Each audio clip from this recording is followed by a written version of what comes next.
and Gunyo Cholo gathered at various locations in Kathmandu Valley to promote national attire. The campaign, started by youth in 2013 AD, aims to revive Nepali identity amid growing global influence. Despite 13 years of observance, traditional costumes remain largely absent from daily life. Although likened for their quality, cheaper and fashionable imported clothes, mainly from Chinese markets, mostly polyester, dominate everyday wear. High fabric and stitching costs as well as low productions have been attributed to low affordability of Nepali attires. Retailers note that despite the quality and health advantage of Nepali products, imported synthetic fabrics are more popular owing to their global style and affordability. यही नेपालको पाल्पादेखि आउँछ अनि गरी इलामबाट आउँछ सबै नेपालकै कपडाहरुबाट बन्दिने हो तर अब तपाईको बलियोको आधारमा नि तपाईको बलियो नै हुन्छ के अब मान्छेले त नलाउने अब उहाँहरुको इच्छा हो हैन अब यो यसमा चाहिँ अबले अरु चाइनिज कपडा भन्दा अलिकति राम्रो क्वालिटीमा नि बेस्ट छ किन नेपालको उत्पादन लाउन पाए त अब अलिक राम्रो हुन्छ अहिले त हाल त अहिले सिस्नुको कपडाहरु नि आइराछ नि त्यो पनि एकदम बलियो हुन्छ धेरैले बुझ्नुहुन्छ लगाइसके मान्छेले चाहिँ नेक्स्ट टाइम पनि आउनुहुन्छ के मलाई यस्तै कपडा चाहियो भनेर चाहिँ यहाँ आउनुहुन्छ हाम्रो पसलमा. Local shopkeepers say cheaper and high volume import from China is a big challenge to Nepali products. Nepal made हो धागो चाहिँ बाहिरबाट आए पनि नेपालीले बुन्नी भए पनि क्वालिटी हुन्छ नि त यसमा अब यसमा हाम्रो यो चाइनिजहरु भने अब कस्तो पोलिस्टर मिक्स हुन्छ अलिकति उत्पादन बढी भएर सस्तोमा ल्याउँछ हाम्रो क्वालिटी बनाउँछ नि त नेपाली ढाका भने आफ्नै नेपाली प्रोडक्ट युज गर्नु के सबै हाम्रो नेपाली दाजु दिदी बहिनी आमाहरु दाजुभाइ सबैले त्यस्तो गर्यो भने आफ्नो देशको प्रोडक्ट बढ्छ राम्रो हुन्छ उत्पादन हुन्छ अनि कामको लागि बाहिर जानु पर्दैन पहिला भन्न त बुन्नी तरिका यताउरी राम्रो पनि छ विदेशीहरुलाई त अझ तपाईको यसलाई यसको फ्याब्रिक नेचुरल भयो भने के यो कपडा भन्छ नेपाली ढाका भन्यो भने उनीले 1 मिटर 1.5 मिटर 2 मिटर भए पनि उनीले लान्छ के उनीले. Participants of the celebrations say linking National Costume Day with the English New Year could shine a global spotlight on Nepali culture while giving a boost to local artisans and products. हामी नेपालीको पहिचान यो नेपालसँग जोडिएको चीज पनि भयो हैन राष्ट्रिय पोशाक अब यो 1 जनवरी भए तापनि यो सेलिब्रेसन गर्ने एउटा मोड हो हैन अरु अंग्रेजी उसलाई जसरी हामी चाहिँ प्रमोट गरिरहेका छौं यो राष्ट्रिय पोशाकलाई यसमा कोलाबोरेसन गर्न पाइयो भनेदेखि यो आधुनिकता पनि र पहिचान पनि यी दुवै कुरा चाहिँ सँगै जोडिएर आउने भएका कारणले गर्दाखेरि मलाई चाहिँ एकदमै गर्व लाग्छ. If local products are supported, costs are made affordable and government support is ensured, it's sure that Nepali attire will not be only celebrated for a year, but it will be rejoiced by every Nepalis in their day-to-day life. Sabika Shrestha with camera person Samir Thapa reporting for NTV World. While much of the world marks the New Year on January 1st under the Gregorian calendar, Nepal follows a different rhythm. Its Bikram Samvat New Year begins in mid-April, timed with spring, warmer weather and the start of the agricultural season. Cultural experts say the calendar aligns with renewal and activity as farming communities return to the fields after winter, a season historically viewed in Nepal as a time of rest and limited work. Calendar, they develop according to the agriculture. So we often call it the agricultural calendar, you know. Once we have so much of things to work at the field, and then we also have small gaps that we can celebrate different festivals. Despite its own calendar and time system, Nepal operates in both worlds. International flights, diplomacy and trade follow the Gregorian calendar, while domestic life follows Bikram Samvat and Nepal Standard Time. This dual system places Nepal at a unique crossroads, ahead in time, ahead in years, yet fully connected to the global clock. So as the world steps into 2026 in midwinter, Nepalese are already welcoming the new year with planting, festivals and a calendar shaped by the rhythm of the seasons rather than the stroke of midnight. Meanwhile, Minister for Communications and Information Technology Jagadish Kharel has said that Topi Diwas plays an important role in preserving Nepal's cultural identity, especially among the younger generation. Speaking at a program organized to mark National Dress and Hat Day, the minister noted that wearing traditional attire such as the Nepali topi reflects respect for national heritage while promoting unity in an in an increasingly globalized society. सरकारी कामकाज अथवा विभिन्न औपचारिक उसमा चाहिँ अनिवार्य गर्न पाए हुन्थ्यो भन्नुभयो अलिकति ढिला भन्नुभयो म स्पष्ट पार्न चाहन्छु यही कुरा यहाँहरूले मलाई कार्यक्रमको प्रमुख अतिथिको रूपमा निम्ता गर्ने समयमा यो कुरा भन्नुभएको भए सम्भवतः हामी हिजो अस्तिको क्याबिनेटबाटै केही निर्णय गर्न सक्थ्यौँ तर ढिला भयो भन्दैमा सकिएको त छैन यसलाई आगामी दिनमा हामी जो सरकारमा रहौँला जो सडकमा रहौँला जो संसदमा रहौँला जो जहाँ जसरी रहौँला राष्ट्रिय पोशाकलाई सरकारी मान्यता दिने र उत्सवको रूपमा दिवसको रूपमा मनाउने कुराहरूमा तपाईहरुको साथमा जगदीश गरेर रहन्छ And in this context, today in our Public Pulse segment, we've asked why is it necessary to celebrate National Costume Day? Let's take a look at what they had to say. I feel very proud to wear this Nepali costume today, and I think we all should promote this Nepali costume. They promote our identity and they also expose our culture and traditions. हामी नेपालीको पहिचान भनेकै ढाका टोपी दौरा सुरुवाल हो हेर्नुस् अब बिस्तारै पहिलाको मान्छेहरुकोमा के हुन्थ्यो भनेदेखि टोपी अनिवार्य थियो जुत्ता नभए पनि हुन्थ्यो अब अहिलेको यो आजको युगमा आउँदाखेरि चाहिँ तपाईको बरु टोपी कसैले लाउन छोड्दियो जुत्ता अनिवार्य भयो क्या I think we should promote our national costumes and traditions because that's the part of our history and we should be rooted to our culture and tradition. I feel very proud to be a Nepali and after wearing this it feels more like home. सबै विदेशी कल्चरहरु विदेशी संस्कृतिहरु भेटेर नेपालको संस्कृति लोप हुँदै गइरहेका छन् त्यसको लागि पनि हामीले हाम्रो कल्चरलाई हाम्रो आफ्नो प्रोडक्टलाई आफ्नै माटोलाई माया गर्नको लागि पनि नेपाली पोशाक र नेपाली पहिचानको चाहिँ आवश्यकता परिरहेको छ नेपालको लागि हालको स्थितिमा I mean it's not something that we wear every day but definitely we should wear it in the formal sessions and then we should represent Nepal.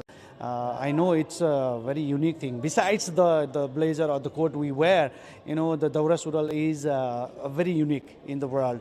हाम्रो जुन पहिचान छ पहिचानसँग चाहिँ सम्बन्धित भएको हाम्रो संस्कार संस्कृतिसँग चाहिँ सम्बन्धित रहेको हुनाले यो लगाउनु पाउनु एउटा चाहिँ गौरवको कुरा पनि हो र अब हामीले लगायौं भने हाम्रा चाहिँ भावी पुस्ताहरूले पनि यसको चाहिँ अनुसरण गर्दै जान्छन् र हाम्रो जुन समग्र नेपाली हुनुको हिसाबले जुन ढाका टोपीलाई हामी चाहिँ सगरमाथा सरह चाहिँ मान्छौं हैन र यो चाहिँ त्यही हिसाबले भोलि हाम्रो चाहिँ जेनेरेसनमा ट्रान्सफर हुँदै पनि जान्छ हाम्रा केटाकेटीले नि यो सिक्दै जान्छन् र एउटा समग्र गौरवको विषय हो मूल चाहिँ नेपाली हो भनेर चिन्हको गर्व साथ चिन्हको लागि मूल चाहिँ टोपी हो टोपी कुनै पनि राष्ट्रका व्यक्तिहरूले प्राय कमै लाउँछन् होला लगाइहाले पनि तपाईको विभिन्न क्याप टोपीहरू विभिन्न टोपीहरू लगाउँछन् र शुद्ध ढाकाको टोपी लगाएर र कालो टोपी लगाएर हिँड्ने भनेको मूल भनेको नेपाली नै हो त्यसले नेपालको पहिचानको लागि पनि यो र प्रवर्धनको लागि पनि यो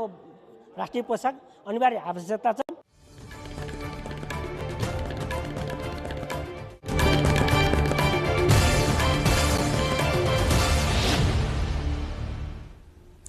And that wraps up our issue of the day segment. In other news, to make teaching and learning easier for students and further improve the quality of education, the National Student Conference began in Lalitpur today. According to the organizers, the conference will hold discussions on technological advancements in the education sector and various education-related issues. Students studying at colleges affiliated with different universities across the country have presented research papers on trade, society and technology. Tribhuvan University Vice-Chancellor Professor Deepak Aryal said the conference should prioritize education suited to the times and emphasize the need to give special attention to both academic and extracurricular activities for the all-round development of students. The conference will continue until tomorrow. A conservation effort of the ancient scripts, namely Ranjana and Sampurna in northern Dhading of Nepal, has received wider acclaim. Recently, the ancient stone inscriptions are brightly painted and displayed on walls. Rojina Rai with our local correspondent Shiva Silwal explains more on the matter. Locals of Dhading, a northern district of Nepal, making a joint effort to protect and preserve ancient inscriptions written in the Ranjana and Sampurna scripts. Dozens of stone-carved inscriptions were discovered at a site known as Kuri, along with several ancient Buddhist texts. Ranjana script is an ancient, visually rich script originating in Nepal around the 11th century, primarily used by the Newar people for Sanskrit and Nepal Bhasha. Associated to the Lichvi period, these inscriptions are regarded as a vital part of Nepal's rich cultural and linguistic heritage. The discovery was made in an area inhabited primarily by the Tamang community, who have taken the initiative to safeguard these historical records for future generations. The inscriptions have now been carefully painted in attractive colors and securely mounted on walls to ensure their preservation. Experts have emphasized the historical importance of the Ranjana and Sampurna scripts, noting that they date back to nearly 2 centuries. As the inscriptions were found within the Tamang community, locals speculate that the stone carvings may contain tantric mantras believed to represent divine spiritual energy. To support long-term conservation, the local government and other authorities concerned have joined hands with the community. एकदमै पुरानो यो उहिलेको किम्वदन्ती अनुसार चाहिँ यो भूतप्रेत धपाउने र यो चाहिँ एकदम पुरानो के अरे ऐतिहासिक स्थल भएको हुनाले यो यसलाई पर्यटकीय दृष्टिकोणले र धार्मिक दृष्टिकोणले दुवै विषयमा उपयुक्त भएको हुनाले हामीले चाहिँ स्थानीय स्तरबाट पालिकाले र यहाँको स्थानीय के अरे नागरिकहरूले संरक्षण गर्दै आएको छ। Many of the inscriptions were left in a dilapidated state following Nepal's devastating 2015 earthquake. However, since last year, villagers have been collecting the artifacts and initiating systematic preservation efforts. Locals hope these initiatives will not only protect their heritage but also help promote tourism in the region. Rosina Rai with the local correspondent Shiva Silwal, Dhading, Nepal. Farmers in rural areas of Nepal are leaving arable land due to their inability to safeguard harvest from wild animals. Rupakot Majhuagari municipality in Nepal's Khotang district has launched a piloting test program for monkey management outsourcing expertise from abroad. The initiative, in cooperation with the federal government, aims to provide relief to farmers to protect crops. According to Mayor Tirtharaj Bhattarai, skilled human resource and equipment will be brought from India. The government of Nepal has allocated a budget of 10.2 million rupees for the program in the current fiscal year. However, the municipality estimates that the program will cost around 35 million rupees. International news coming up next. For now, a quick recap of the headlines. Cities around the world welcomes New Year 2026 with crowds, fireworks and cultural performances. Nepal joins the celebration. Traditional attire takes center stage across Nepal. National dress and hat day celebrations underscore cultural identity amid New Year festivities. High-level probe commission to summon then Prime Minister Oli for clarification on Gen Z movement incidents prepares to submit report by January 21st. The Suagadi border between Nepal and China reopens after 6 months. Rebuilt friendship bridge restores cross-border commerce. Several dozen feared dead in Swiss ski resort bar fire. Around 100 injured as authorities confirm multiple nationalities affected. And amateur Rahul Vishwakarma lifts the first tournament under Surya Nepal Golf Tour. Pro golfer Jairam Shrestha finishes second.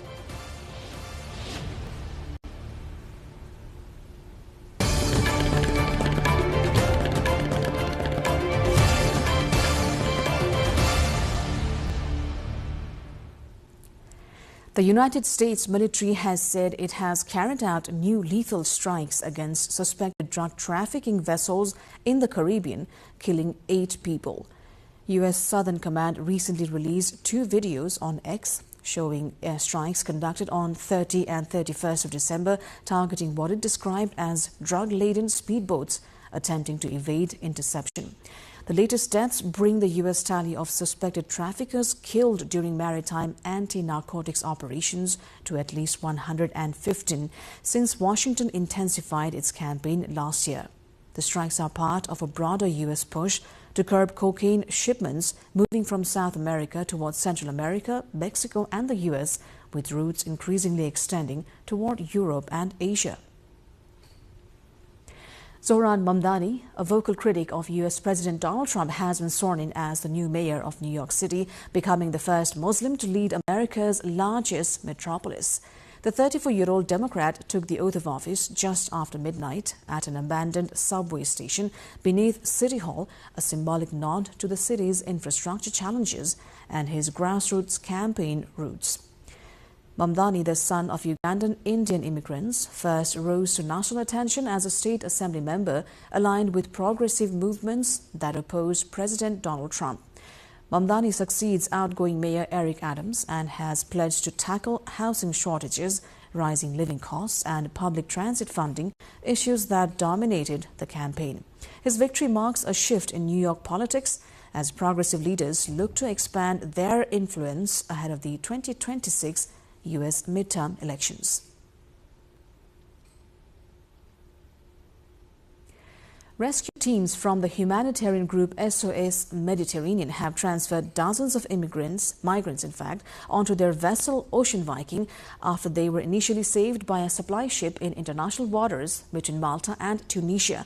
The migrants, whose nationalities have not yet been confirmed, had spent several days at sea after fleeing North Africa in overcrowded boats commonly used by smugglers.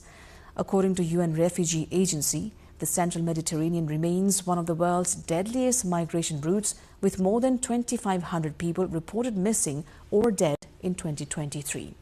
Aid groups say rescue operations are crucial as many European governments have tightened migration policies and restricted NGO activity at sea. Italy, the main entry point for migrants crossing from Tunisia and Libya, has repeatedly pushed for a coordinated EU response, arguing that frontline states cannot handle arrivals alone. SOS Mediterranean says the migrants on board Ocean Viking will need urgent medical checks and a safe port for disembarkation, which has not yet been assigned.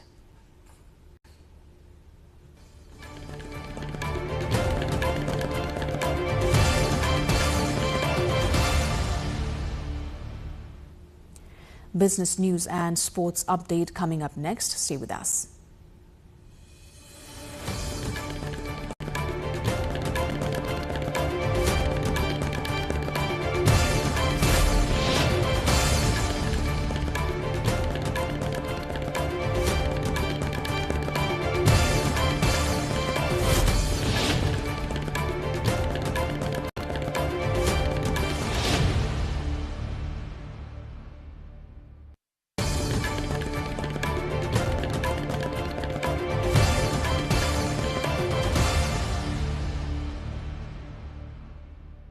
The Rasuagari International Border Point in northern Nepal has fully resumed operations following months of closure. The border point was completely shut down after floods in the Lende River during last July swept away the Miteri Bridge. Operations restarted from today morning after the bridge was rebuilt, according to the Rasua Chief District Officer Rajesh Panthi. CDO Panthi said that 80 Nepali drivers have already travelled to Kerung to retrieve cargo vehicles that had been stranded there since before the floods. Nepali containers have also begun heading to Kerung to bring Chinese goods into Nepal. Meanwhile, Rasua Customs Office Chief Tulsi Prasad Bhattarai stated that cargo vehicles carrying goods from Kerung will now arrive at the Rasua Customs Office. The customs yard along the Bhote Koshe River, which was damaged by the floods, has been cleared and upgraded to accommodate around 200 containers. On average, about 100 containers pass daily through the Rasuagari border point, entering and exiting Nepal. The full resumption of operations is expected to boost cross-border trade between Nepal and China.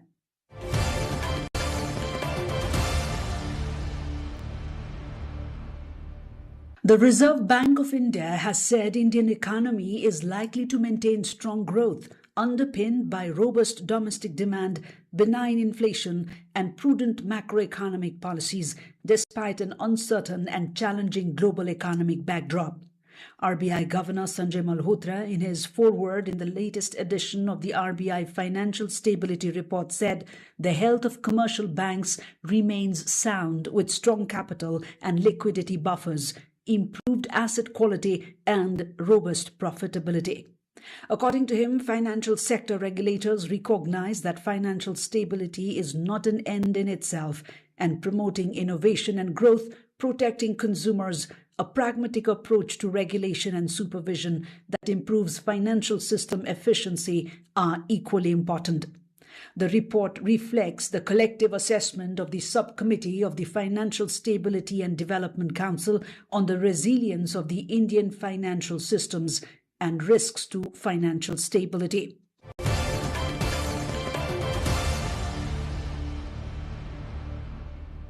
It's been a roller coaster year for financial markets, but US stock investors are heading into 2026 on a high note. US President Donald Trump's global trade tariffs sent shockwaves through markets in the spring. But by summer, the US saw record highs fueled by strong company profits and confidence in artificial intelligence investments. The S&P 500 index is on track to end the year up around by 17%, the third consecutive year of double-digit gains. At the same time, geopolitical tensions, Trump's tariffs, and expectations of interest rate cuts added to investor demand this year for safe haven assets such as gold and other commodities. The price of gold is on track for a nearly 70% yearly increase. Bitcoin, on the other hand, has struggled to keep up with strong returns across stocks and gold. Despite getting a boost earlier in the year from the Trump administration's support for digital assets, the world's largest cryptocurrency is poised to end 2025 slightly lower after a sharp decline from its record highs in October.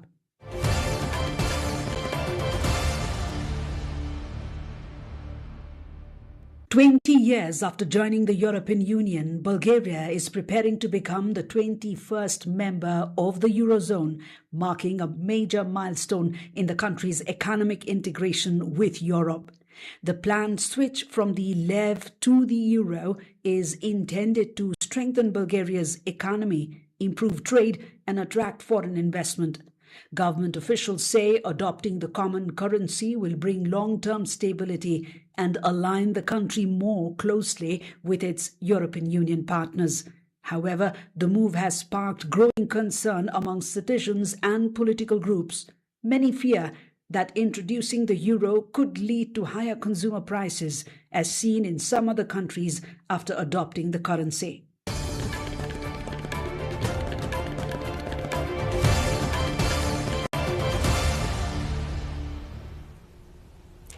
You're watching NTV World News Hour. Time now for Sports Update.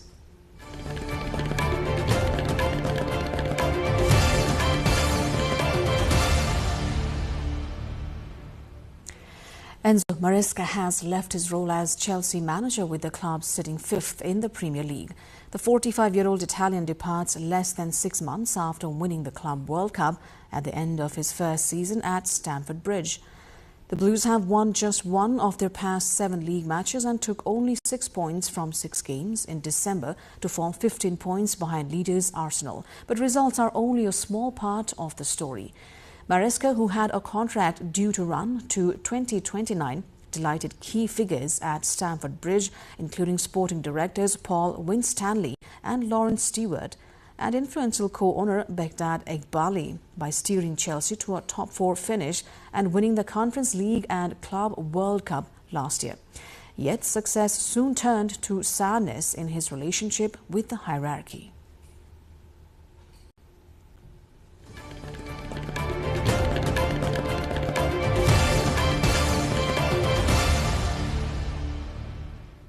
Time now for the weather update, first from Nepal and then from around the world.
And before wrapping up, here's a look into the headlines once again.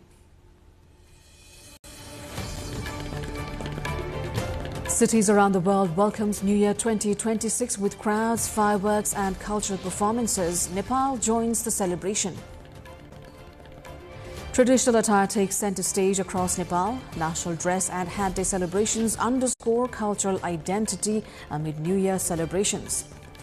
High-level probe commission to summon then Prime Minister Oli for clarification on Gen Z movement incidents prepares to submit report by 21st of January.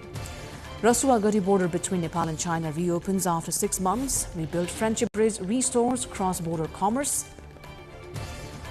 Several dozen feared dead in Swiss ski resort bar fire. Around 100 injured as authorities confirm multiple nationalities affected. And amateur Rahul Vishwakarma lifts the first tournament under Surya Nepal Golf Tour. Pro golfer Jairam Shrestha finishes second.